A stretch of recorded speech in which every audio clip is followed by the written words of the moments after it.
여러분 안녕하십니까?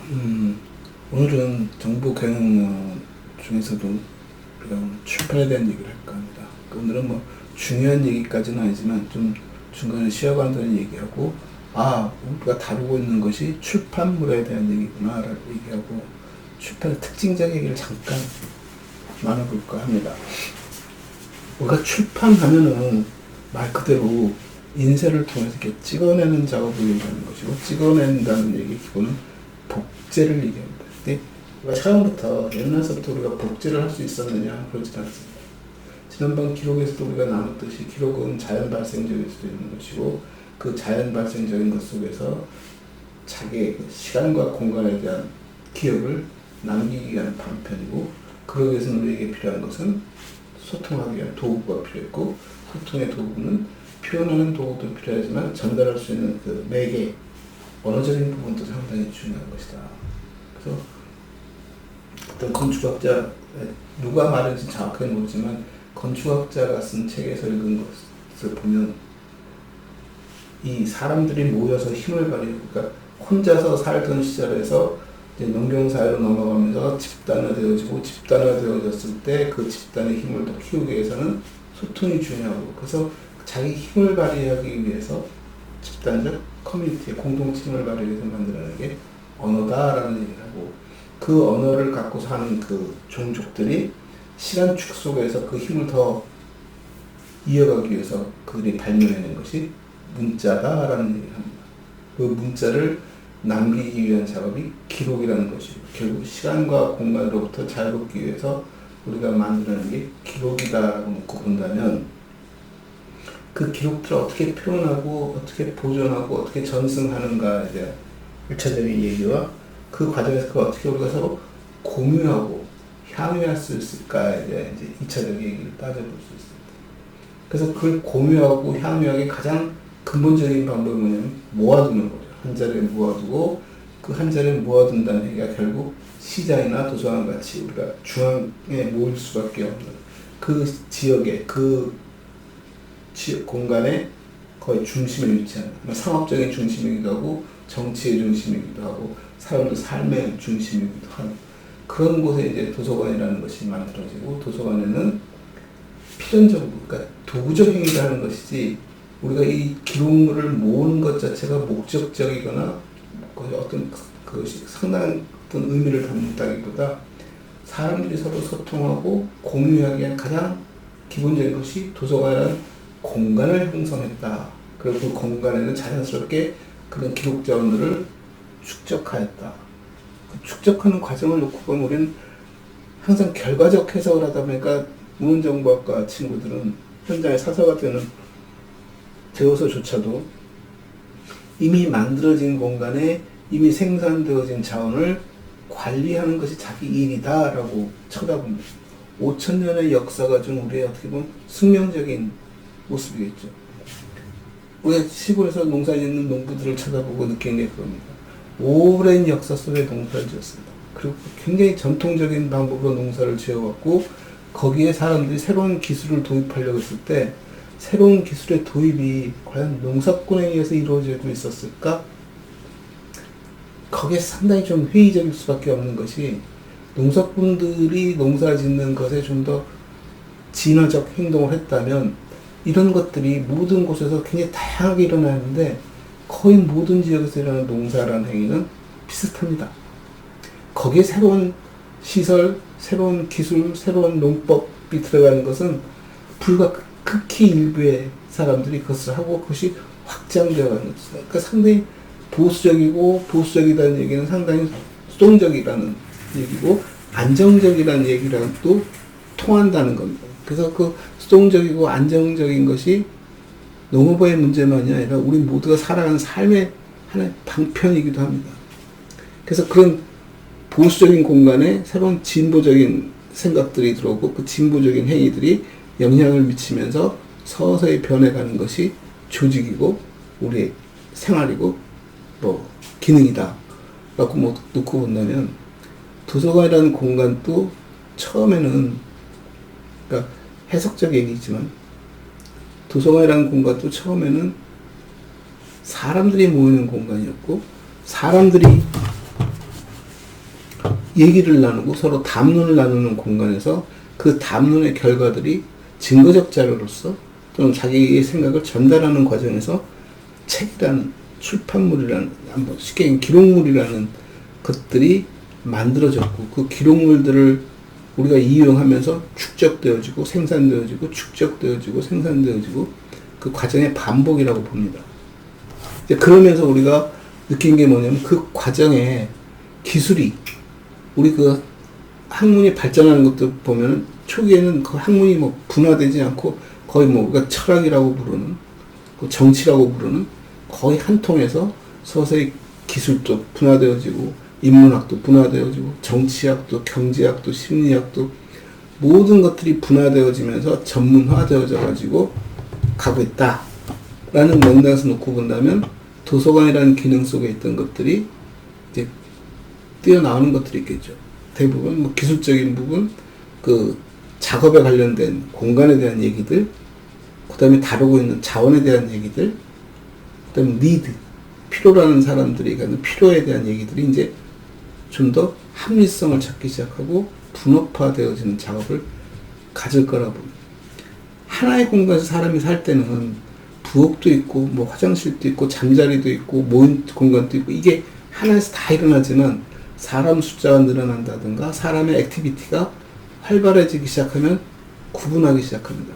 부엌 공간, 자는 공간, 뭐 대화를 나누는 공간, 뭐 화장실 공간 이렇게 나누어지기 시작하고 그것이 점점 세분화되면서 기능화되어지고 동선을 만들고 그것이 삶의 모습, 그 삶의 형태를 어떻게 보면 결정짓는 뭐 선후는 모르겠지만 그렇게 놓고 본다면 도서관이라는 공간에도 처음에는 별의별 것들이 다 모였겠죠. 별의별 것들이 다 모이고 별 좀 표현이 적절하지 않지만 별별 사람들이 다 와서 이용하고 그 속에는 생산자도 있고 소비자도 있고 왜냐하면 책을 출판물을 만든 기록을 생산한다는 것은 기술적인 문제가 따릅니다. 일단 기록 매체를 만드는 사람이 필요한 것이고 그 기록 매체 기술할 수 있는 글을 쓸 수 있는 사람이 필요한 것이고 그 두 개를 다 할 수 있는 사람들과 거기에 자기 어떤 컨텐츠를 전달하는 사람들 간에 이제 서서히 분업화가 일어나면 기능적이고 기술적인 부분은 이제 노예들에 의해서 진행되어지면서 나일강변에 있는 파피루스를 짓이겨서 엮어서 파피루스라는 종이의 기원이 되는 것을 만들고 말려서 두루마리로 만들면 거기에 이제 펜을 들고 글을 쓰고 그 글의 원전을 제공해주는 컨텐츠 프로바이더들이 있었고 주로 그 컨텐츠 프로바이더라는 사람들이 귀족이고 왕족이고 그런 것들을 향유하는 집단들이었다. 라고 놓고 본다면 그런 것들이 이 공간에서 다른 공간으로 이동하는 지난번에 얘기했던 그 수도원 도서관 같은 경우는 지역이 멀고 그 먼 지역에 자기들이 필요한 지식 자원들을 확보하기 위한 방법은 가서 필사를 통해서 복제하는 방법들이고 그걸 보다 더 원활하게 해서 누군가가 그 필경에서 필사해서 판매하는 행위도 분명히 일어났을 것이고 그 속에서 조금 더 경제적으로 조금 더 기술적으로 진화시키고 진보하는 방법이 뭘까 했을 때 우리 동양에서 말하는 목판이라는 것도 나오기 시작하고 금속활자까지 올라가지게 됩니다. 그 동양의 금속활자, 우리나라의 금속활자가 서양에 전달되어지는 전파 과정을 이제 서양 사람들은 구텐버그의 그 인쇄혁명을 얘기할 때 동양의 금속활자의 영향을 받지 않았다라는 말을 하지만 실은 동양의 종이가 그 실크로드를 따라서 전달되어졌다면 금속활자도 그와 같은 경로로 전달되지 않았을까라는 이제 해석은 가능합니다. 다만 이제 거기에 이제 반론을 제기하는 사람들이 얘기하면 중간에 그 실크로드 중간에는 이슬람 문화권이 갖고 있는 특징 중에 하나는 소위 자기들이 말하는 그 코란을 이제 펴내는 과정에 초기에 우리가 말하는 기록물의 대부분은 늘 얘기하듯이 종교적인 것과 인문학적인 것들, 그 다음에 정치적인 것들, 행정적인 것들, 뭐 자선 목록 이런 재정권 관련 것들, 뭐 분쟁에 관련된 것들 놓고 봤을 때 그 코란을 복제한다는 것, 그러니까 소위 말하는 출판, 목판이 됐던 금속이 됐던 복제한다는 행위가 상당히 불경스럽다고 생각해서 그네들은 그걸 스스로 필사하는 것이 자기의 어떻게 보면 종교 활동이기도 하고 신앙 활동이라고 봤을 때, 그래서 인쇄소는 안 건너갔을 것이다 라고 얘기를 합니다. 근데 이게 생활 패턴들이 문화가 되어주고 문화가 그들의 어떤 삶의 기술과 기능을 만들어가는 거라면, 활판, 목판, 금속활자 이런 것들의 발전 과정은 사람들의 욕구이고 그것을 표현하는 그들의 문화의 집약체라고 놓고 봤을 때 서로 영향은 분명히 있었을 것이고, 어떤 형태든 간에 간접적이나 직접 실물을 보지는 못해서도 전해 들은 얘기들도 있을 것이고, 그래서 스스로가 상상해낼 수 있는 행동들이 분명히 존재했을 것이다. 이건 뭐 약간 좀 자기중심적인 표현이긴 합니다만, 그래서 그런 맥락에서 놓고 봤을 때 구텐버그에는 인쇄혁명이 우리 금속활자와 좀 판이 많이 다릅니다. 성격이 많이 다르다는 얘기죠. 그래서 지금 또 금속활자를 얘기하면 우리 고려가 제일 오랜 역사를 갖고 있는 금속활자를 제일 먼저 최초로 발명한 국가이고 민족이다라고 인정도 해주고, 동시에 가장 현대적이고 그 시절에 가장 현실적이고 가장 실질적인 인쇄혁명을 구텐버그에 두는 이유는 뭐냐면, 그들이 내는 생산성에 있습니다. 우리는 금속활자를 바닥에다 모아서 놓고 조합해서 거기다 종이를 얹어서 찍었는데, 이 친구들은 나무로 활자를 만들어서, 아마 그것이 활자를 만들어내는 것이 우리보다 훨씬 더 수월했을 수 있는 개연성도 있고, 그 활자를 조합해서 뒤집어서 프레싱, 그래서 출판을 우리가 프레스라고 말한 이유도 이렇게 눌러서 찍는 것이 이제 기계적으로 가능해졌고 속도도 엄청 빠르게 된 거죠. 금속 활자를 썼을 때 생기는 문제는 뭐냐면, 여러 번 찍다 보면 판이 일그러집니다. 그래서 어떻게 보면 생산성으로 놓고 보면 목판이 훨씬 더 뛰어나죠. 목판 한번 판을 짜두면 상당히 오랜 시간 동안 굉장히 많은 판을 찍어도 훼손이 안 되는데, 금속 활자는 그것을 이제 묶어내는, 금속들을 집어넣고 금속들의 틈을 메꾸고 움직이지 않게 보정해주고 그 위에 종이를 넣어서 두들겨서 먹을 두들겨서 떠내는 탁본 형식의 그 금속 활자는 여러 번 하다 보면은 이게 판이 아무리 정교하게 강하게 고정했다 하더라도 판이 일그러져 버려서, 그래서 금속 활자로 찍어낸 책은 몇십 부 안 됩니다. 그러니까 주로 어떤 책을 찍냐면, 많은 부수가 필요하지 않은 책들은 금속 활자로 찍어내고, 많은 부수가 필요한 것들은 시간을 투자해서 목판을 만들고 정기적으로 찍어내는 작업들을 하고 했습니다. 그러다 보니까 이제 우리가 그런 책들을 왜 우리는 많이 없을까, 금속 활자분들이. 그리고 금속 활자가 왜 그 이상 발전하지 않았을까? 그건 우리 문화에도 좀 있다고 봅니다. 우리나라 사람들이 지금 또 공부하고 책 보는 걸 굉장히 좋아하는데, 그런다고 모든 책을 다 보라고 하진 않습니다. 보는 책이 상당히 제한적이라는 얘기죠. 그것도 고려 조선을 거치면서 그네들이 그 귀족사회, 그들의 그 귀족 계급으로 승진해서 올라가고 그것을 형성하는 과정에 과거제도 이런 것들에 상당히 교과서적 역할을 하는 것들, 공부를 통해서 시험을 봐서 승진하거나 행정 쪽에 올라가서 자기 이제 부를 만들어가는 그 과정을 놓고 보면 상당히 제한적인 지식 자원들이 요구되어졌고, 그런 제한적인 지식 자원들은 목판을 통해서 여전히 찍어냈고, 금속 활자는 그렇게 성행할 수 있는 여지가, 그러니까 책들이 많이 나올 수 있는 여지가 거의 없었다는 것이고, 그런 금속을 제작하고 조합해서 찍어내는 것은 국가적 차원에서는 할 수 있는 그런 재정 부담이 있었던 것이고, 그럼에도 불구하고 찍어낼 양이 많지 않았기 때문에 부수도 적었고, 그래서 그렇게 찍힌 것들은 뭐 이게 상업적으로 우리나라가 상업이 발전했다면 그나마 성공할 수 있는 가능성도 있지만, 일단 문명률도 상당히 높은 것이고, 문자를 알고 있는 사람들의 수요도 상당히 제한적인 것이고, 그 속에서 필요한 것들을 국가가 상업용이 아니라 그냥 하사하는, 임금이 신하들에게 하사하는 형식의 몇 개의 제한된 부수만을 제작하게 되면 금속 활자가 그 이상 성장하는 데는 좀 한계가 있었다.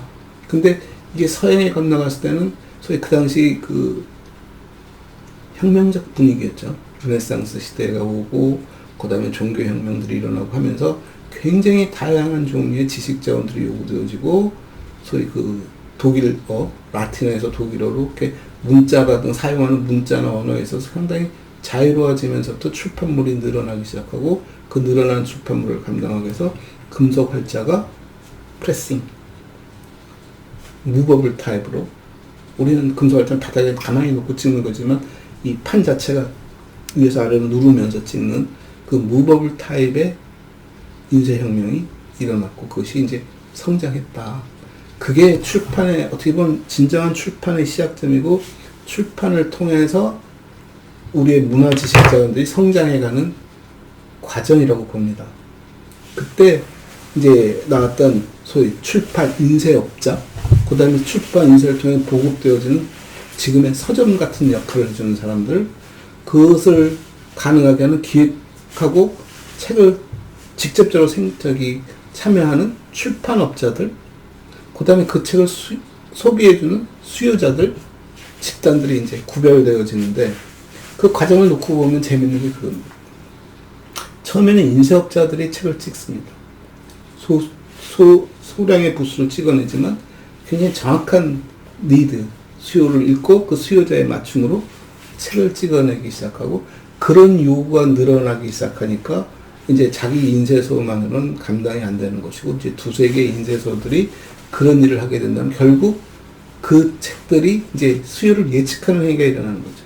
10부를 찍어서 10명이 요구한다면 10부만 찍으면 될 텐데 10부만 찍어서는 수시가 안 맞으니까 한 100부 정도 찍고 나머지 책을 누군가가 사주기를 기대하고 소위 그 판매되는 시기를 좀 길게 잡다 보면 그걸 팔아주는 공간이 생기고 그게 이제 지금의 서점 같은 것들이 생겨나면서 서점들이 이제 거꾸로 왜냐하면 수요자, 이용자, 소비자의 그 니드를 수요를 읽어드릴 수 있는 사람들이 되다 보니까 이 사람들이 수요를 발생시키고 그 수요를 인쇄업자에게 요구해서 책을 납품받는 식으로 이제 움직이다 보니까 똑같은 일이 반복되어지면 이제 그런 것들이 여러 서점에 의해서 지역적인 분포도 필요하게 되어지고 지역적 분산이라든가 그 많은 사람들이 이제 유럽 대륙에 흩어져 살고 있다 보니까 그 사람들의 수요를 감당하기 위해서 이제 출판업자들이 책을 기획하고 생산하고 발주해서 서점을 통해서 배포하는 현재의 그런 시스템들이 갖추어지게 됩니다. 그 과정에 도서관이라는 공간도 여전히 5,000년 역사에서 왔죠. 4,000년 넘어 이제 진행된 거니까 그네들의 이제 대학 도서관이 생겨나기 시작하고 프라이빗 라이브러리들, 애서가들 그런 책들이 나오면 그 책들을 모으는 사람들 그 이전의 책들은 대부분 다 필사본들 굉장히 정교한 필사본들이라 눈으로 봤을 때는 저게 필사본이야 인쇄본이야 구별하지 못할 정도로 책들이 굉장히 정교하게 만들어지고 상당히 데코레이션 부분이 많이 들어가서 아름답게 책을 제작하는 그래서 책 표지 바인딩 기술도 상당히 발전했고 책을 쓰는 그 레터링 그 우리가 말하는 뭐라 그럴까 갑자기 캘리그라프 그 서체에 대한 것도 이제 발전하기 시작하고 그래서 책이 거의 예술품에 가까운 책들이 있습니다. 그 책은 지금도 엄청 비싼 가격에 판매되어지고 있습니다. 그리고 그런 책들은 소량이기 때문에 왜냐하면 지금의 출판물처럼 여러 부를 복사하지 못하는 손으로 계속해서 만드는 작업들 그래서 수도원들에 남아있는 책들 뭐 그 인쇄혁명이 일어나기 전에 책들이 상당히 귀한 책들로 보존되어 있고 그런 책들부터 시작해서 책을 모으는 애서가 집단들이 있고 그 애서가들에 의해서 우리가 도서관이 어떻게 보면 성장하고 있었다. 그러니까 도서관이 그 국가적 규모의 도서관들이 이제 문화가 발전하고 뭐 중세를 거치고 다시 문화혁명을 통한 그런 르네상스를 거치고 하면서 학문이 세분화되어지고 그래서 그런 것들이 이제 분산되어지고 새로운 매체가 나오기 시작하고 그 새로운 매체를 수용할 수 있는 공간이 훨씬 더 좁혀졌겠죠. 옛날 파피루스나 점토판 썼을 때 가졌던 그 공간들은 이제 다 없어지기 시작하고 굉장히 아주 가벼운 종이에 의해서 책이 만들어지고 제작된 그 공인들에 의해서 장인들이 책을 제작하고 저자들이 글을 쓰고 필경사들이 그 글을 이쁘게 만들고 그런 어떤 아트 경제에서 이제 책들이 만들어지고 그걸 수집하고 모으는 집단들과 그걸 향유하는 집단들이 생깁니다. 이게 이제 유럽에서 이제 신대륙까지 이어지면서 그런 소사이어티들이 만들어지고 그런 학회들, 도서적 대학들, 그래서 굉장히 많은 이제 출판물들이 나오기 시작합니다. 그래서 어떻게 보면 상당히 그 폐쇄된 공간에서 자원들이 이용되다가 이것이 이제 급격히 출판이 하는 문화를 형성하고 출판 산업으로서 성장하는 계기가 된 것이 미국의 독립과 더불어서 미국이 주창한 그 공공도서관을 이제 뭐라 그럴까요? 이제 쭉 확산시켜가는 과정 속에서 출판물의 숫자가 수요가 엄청 늘어나기 시작했고 점점 다양해지면서 지금의 출판 문화를 만들어갑니다. 그래서 그렇게 놓고 보면 어떻게 보면 미국은 한때는 굉장히 중요한 그 문화 산업의 확산, 우리의 삶을 좀 더 풍요롭게 만드는 일에 굉장히 중요한 역할을 담당했었다라고 보는 거고요. 그 과정에서 이제 그런 출판물들이 굉장히 중요한 역할을 담당했다. 향후에 우리가 지금 한 불과 100여 년 넘는 시간 동안에 다양한 매체들이 이제 발전하지만 이제 그때까지만 하더라도 그 종이 출판물이 인쇄 출판물들이 상당한 기여를 했다는 것은 이제 우리가 다 인정하는 바입니다. 다만 이제 이렇게 되어지고 그것이 어떻게 보면 반강제성을 띠기 시작하는 거죠. 도서관이 생겨나면 많은 책이 필요하게 되고 사람들의 요구가 커지니까 이제 국가의 재정으로 도서관들을 운영하기 시작하고 모든 기관들이 특히 대학 도서관들도 마찬가지고 그래서 출판물 중에는 우리가 나중에 한번 기회가 있으면 배울 텐데 형태가 출판물이라는 것이 이제 정의가 되어지기 시작하고 그 출판물과 좀 다른 형태 누구나 다 뭐 어떤 규격화 시키면 꼭 거기에 반대되는 얘기들이 나오지 않습니까? 그래서 표준화 작업의 가장 현실적인 부분이냐면 오늘 표준화하면 실은 오늘까지만 유효할 수도 있다는 얘기입니다. 표준화되어지는 순간 전부 다양성을 추구하면서 굉장히 또 다양한 변화를 만들기 시작하고 그 다양한 변화가 또 일정한 시간이 지나면 또 수합해서 표준화시키는 작업을 하고 그래서 이게 이합 집산되어지는 과정 속에서 하나의 방향성을 갖게 되고 그들이 갖고 있는 어떤 큰 틀의 흐름을 묶음들을 이렇게 만들어가면서 흩어지면 모으고 또 모이면 흩어지고 흩어지면 모으고 이게 이제 표준화 작업들인 것이고 출판물도 그렇게 성장했으라고 봅니다. 그래서 출판물에 아주 그 일정한 그 인쇄라든가 제본이라든가 이런 과정을 거치지 않고도 나오는 출판물들이 많이 생기죠. 뭐 신문도 그 중에 하나라고 볼 수 있습니다. 낱장으로 나오는 플라이어, 소위 말하는 그 팜플렛들도 그 중에 하나인 것이고 우리가 알고 있는 저널들, 학술지 같은 것들도 이제 거기에 속하죠. 왜냐하면 이거는 시간이 굉장히 시한성을 갖고 있는 지식 자원들을 전달하는데 굳이 이걸 출판이라는 복잡한 절차를 밟아가면서 정교하게 만들 필요는 없지 않을까? 그런 출판물들도 이제 있다는 것이고 중요한 것은 그 과정에 도서관과 출판사는 어떤 상관관계를 가졌을까 하는 얘기죠. 상상해 보십시오. 내가 책을 하나 출판하려고 하는데 수요가 예측이 안 되어져요. 그래서 서양의 미국의 출판사들이 하는 이제 오래된 얘기지만 하는 정기적 행위 중에 하나가 뭐냐면 연말쯤 되면 엽서를 만들어서 뿌립니다. 엽서도 재밌게 엽서 한 장에 책 한 권입니다. 우리가 내년에 출판할 책입니다 하고는 엽서에다가 그 책의 내용을 적죠. 저자는 누구고 제목은 뭐고 어떤 내용을 담는다는 걸 적어서 한 이만큼씩 묶고 한 100개, 200개씩 이렇게 묶음을 해서 쫙 뿌립니다. 전국에.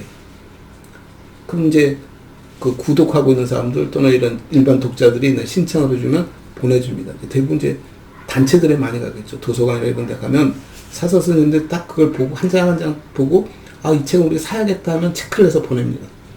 우리 사겠습니다 라고 보내주면 그걸 출판사가 받습니다. 받으면 뭐가 가능하냐면 올해 내년에 낼 책에 대한 예측 수요가 이제 나옵니다. 이런 책들이 관심을 갖고 있구나. 근데 대부분은 도서관 독자들인 것이고 일부 개인 독자들도 껴있겠죠. 그럼 이걸 받아본 출판사는 무슨 생각을 하냐면, 이 정도 수요면 책을 찍을만 해.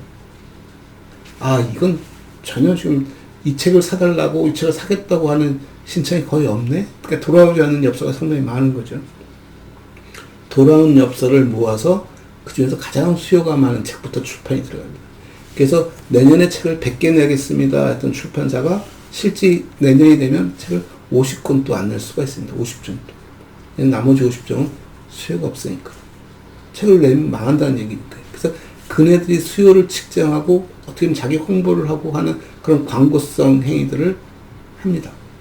그때 도서관이 갖는 가장 중요한 역할은 뭐냐면, 도서관은 개인을 대변하는 것이 아니라 집단을 대변하다 보니까 이제 어떻게 보면 아이러니한 얘기죠.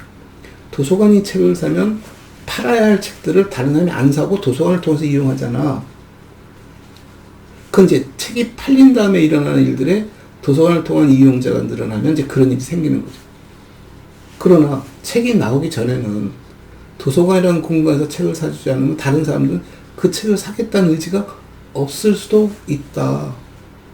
그렇기 때문에 수요가 발생하지 않으면 그 책은 팔릴 가능성이 없다가 된다는 거죠.